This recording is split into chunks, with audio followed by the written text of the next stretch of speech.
Night के kitchen से निकल के कहाँ जा रहे हैं। आज मैं एक छोटा सा व्लॉग बना रही हूँ। आज मैं ग्रॉसरी करने जा रही हूँ, तो सोचा कि क्यों ना आपको इसका छोटा सा व्लॉग बना के दिखाया जाए। मुझे ये मार्केट किसी ने बताई है कि यहाँ पे बहुत अच्छी और रीज़नेबल प्राइस की चीज़ें मिल जाती हैं, तो मैंने सोचा क्यों ना यहाँ का विज़िट किया जाए और साथ आपको भी यहाँ का विज़िट करवाया जाए।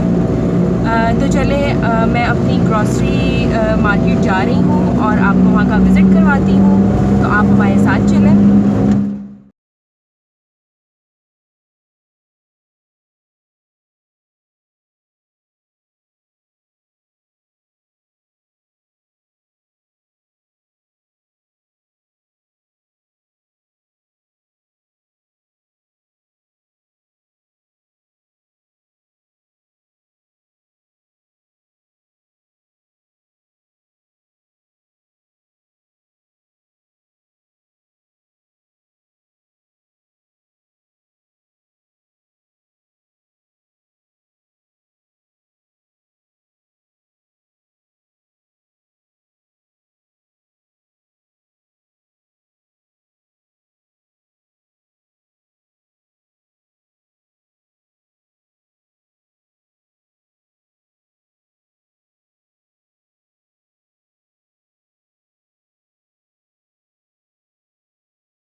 जी, तो हमारी हो चुकी है शॉपिंग।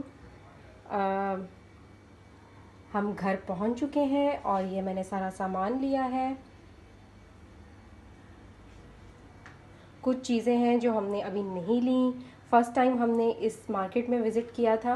कुछ चीज़ें हमें पसंद नहीं आई। मेरा ये फ़र्स्ट व्लॉग है। मैं उम्मीद करूँगी कि आपको अच्छा लगा होगा। मुझे ज़रूर कमेंट में बताइएगा कि मेरा ये व्लॉग आपको कैसा लगा है और मुझे और किस तरह से इसको मज़ीद बेहतर करना चाहिए। तो चले मिलते हैं हम नेक्स्ट किसी अच्छी सी रेसिपी के साथ या व्लॉग के साथ। अपनी दुआओं में याद रखिएगा। अल्लाह हाफ़िज़।